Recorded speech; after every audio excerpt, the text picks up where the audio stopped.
China, two different phases.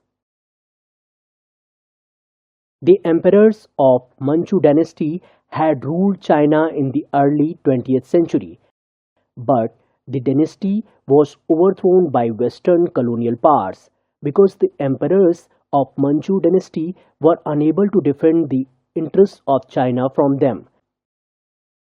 The Western colonial powers conquered many parts of China and became more powerful.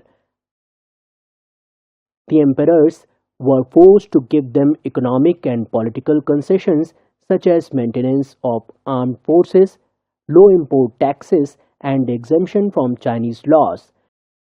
Both people and administration were not happy with their domination and started revolting against them.